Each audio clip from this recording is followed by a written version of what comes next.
Good morning, student. In today's class, we are going to study rote learner algorithm, which is the third and the last approach in the concept learning. Then we will discuss about inductive bias. This is the last lecture related to the hypothesis space and inductive bias. Let us see the rote learner algorithm. It is the simplest kind of learning.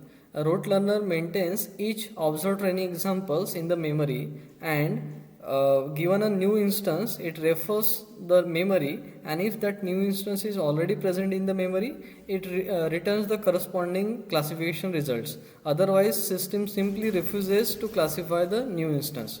That's the working of rote learner. So it refers that memory for the classification task. Before moving ahead, let us discuss the difference between these two terms that we are going to use later, that is inductive and deductive reasoning. First, we will discuss deductive reasoning. Here we go from general to specific. Okay, for that, consider this example. Here we have two statements. First statement is all mangoes are fruits. Second statement is all fruits have seeds. These given statements are generally known as arguments or premises. So we have these two general arguments, and from that we can draw a conclusion that mangoes have seeds. Okay, so here in deductive reasoning we go from general arguments to a specific conclusion. Okay, and if these premises are true, then our deductive the result of our deductive reasoning will be true logically and realistically also. Okay, so in most of the scenarios, if premises are true, deductive reasoning will be always true. On the other hand, in inductive reasoning, we go from specific to a general. Okay, consider this example. We have two statements again and conclusion. Statement 1 is mango is fruit. Statement 2 is the box is full of fruits. So here we are talking about the specific box. Okay, and drawn conclusion is the box is full of mangoes. Okay, but that box may contain some other fruits also. So here this conclusion may or may not be realistically true. It may look logically true, but the realistically it may or may not be true. Okay, so that is the inductive reasoning. But in some scenarios we have to do inductive reasoning and deductive reasoning will be always true. So if you think on the rote learner's nature, it is deductive in nature because there is no guesswork here. All the results are drawn from the actual data that is present in the memory. Okay, so rote learner will be always true, and as there is no inductive reasoning, it will have no inductive bias. There is no inductive bias in rote learner algorithm. Now we'll discuss about what is inductive bias. Again, we will consider the same example of enjoy sport concept learning problem. In that example, we have described a day by 6 attributes. Those attributes were sky, air temperature, humidity, wind, water, and forecast. And for each attribute, there are some possible values which are mentioned in the brackets. So, how many instances are possible from these combinations of values? So, in the last class, for the simplicity, we just mentioned 2 raised to power n, where n is number of attributes, considering that every attribute is having only 2 values. But in the actual example given in the textbook, 3 values are possible for the sky. Okay, so just correcting that value result, so it will be 3 into 2 into and so on. So actual value of instances is 96. Okay, so from this 96, how many hypotheses are possible? Hypothesis means what? Functions. How many functions are possible? That will be a power set of those many instances. Okay, all the possible combinations. Okay, so it will be 2 raised to power 96 hypothesis, which is roughly equals to 10 raised to power 28. So, and we have made one assumption there that each hypothesis consists of the conjunction of attribute values. Conjunction means what? And operation. Okay, so in order to specify a particular day, we have to use a conjunction of that. Okay, and based on that values, the result will be either he will enjoy his water sport on that day or not. Okay, so this example is showing one instance represented by conjunction of attribute values. Okay, but due to this assumption, we are able to represent some of the hypotheses out of this possible hypothesis. And how many hypotheses are can we how many hypotheses we are able to represent? This is this value, that is 973 only. Okay, how this number is coming? So we have assumed that if any value is acceptable for a particular attribute, we can place a question mark there. Okay, so that's why for sky 4 values are possible. For air temperature, these 2 plus 1, the one extra, that is question mark, so 3 values are possible, and so on. Plus we have considered that if no value is permitted, that we will represent by phi. Okay, so this plus 1 represent that value. Okay, so out of this many hypotheses, we are able to represent only this much hypothesis due to this assumption. Okay, that's why our hypothesis space is very biased, and it is biased towards this conjunction of attribute values. This is biased due to this assumption.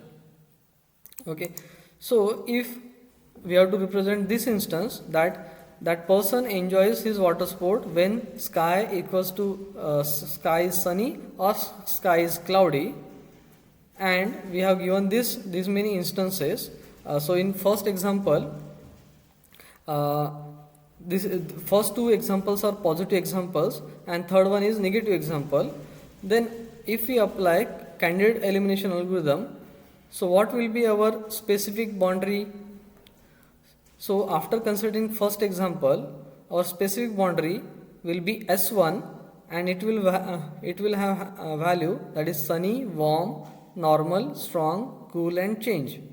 After considering second example, we have to replace first value by question mark in order to satisfy the second example. Okay, so our S2 will become this one.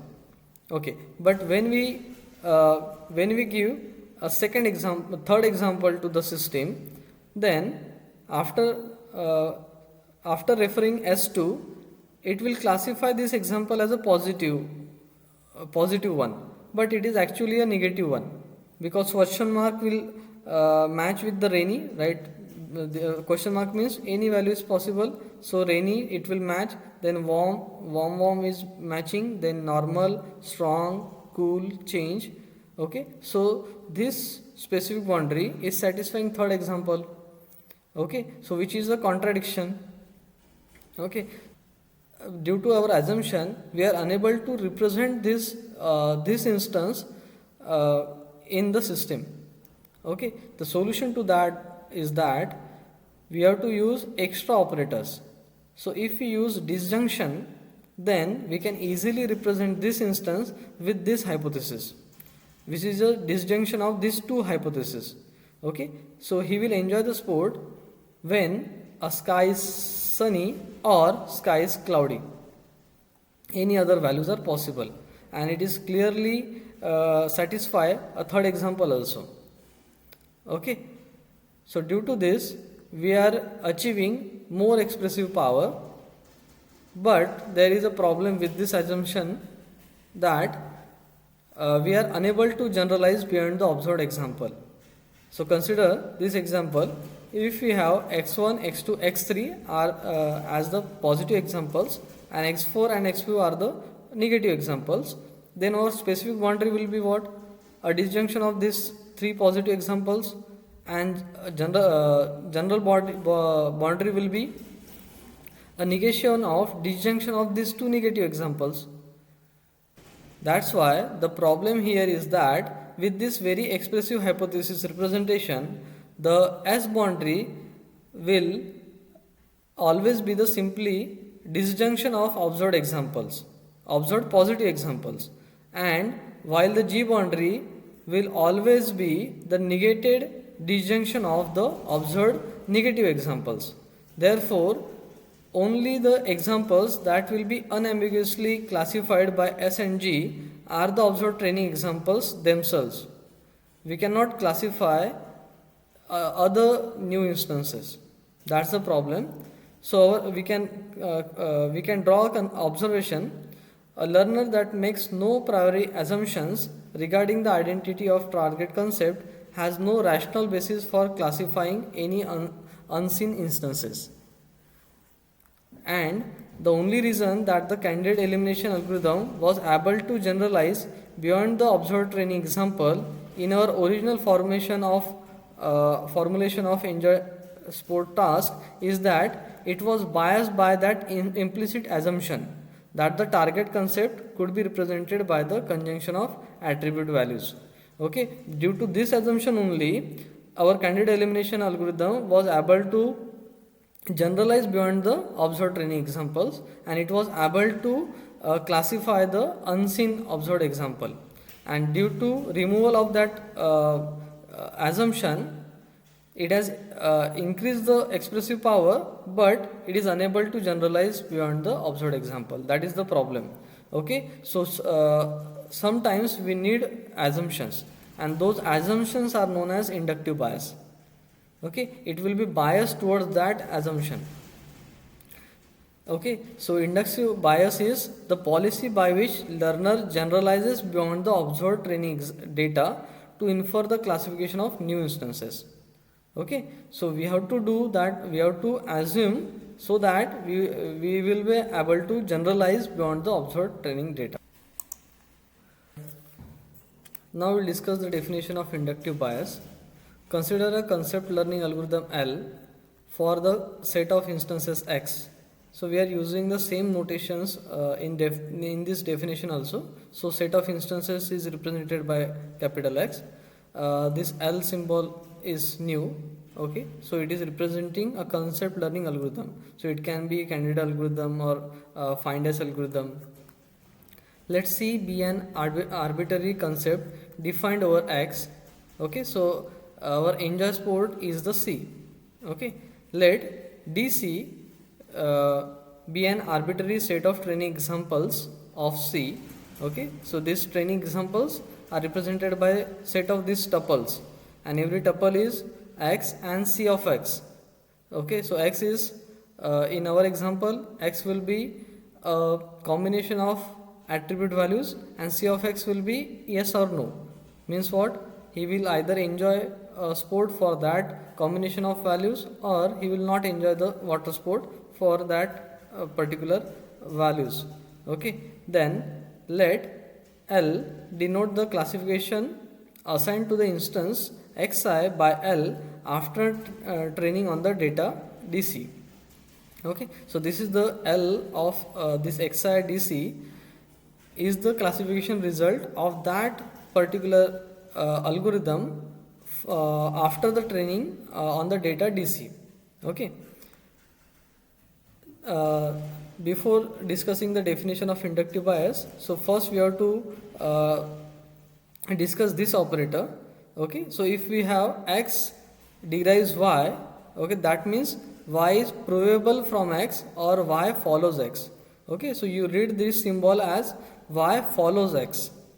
Okay, so the definition of inductive bias says inductive bias of L, okay, inductive bias of that particular algorithm is any minimal set of assertions B such that for any target concept C and corresponding training example DC, for all the training instances, okay, for all the instances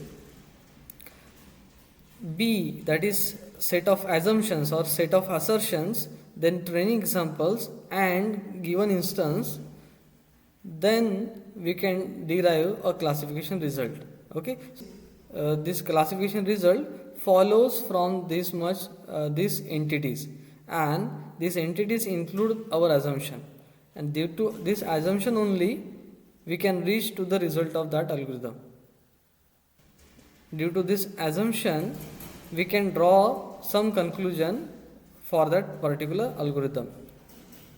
That assumption is equally important along with the training examples. Now we'll discuss inductive bias of our three concept learning approaches, that is FIND-S, candidate elimination and rote learner. Okay, let us see the summary of these three algorithms. In FIND-S algorithm, we found the most specific hypothesis consistent with the training examples, right? It returns a single specific, the most specific hypothesis. In candidate elimination, we find the version space, right? And it is bound by the two boundary sets, that is a specific boundary and the general boundary represented by S and G respectively. In rote learner, it simply stores and refers observed training examples, right? So as discussed earlier, rote learner has no inductive bias. Okay.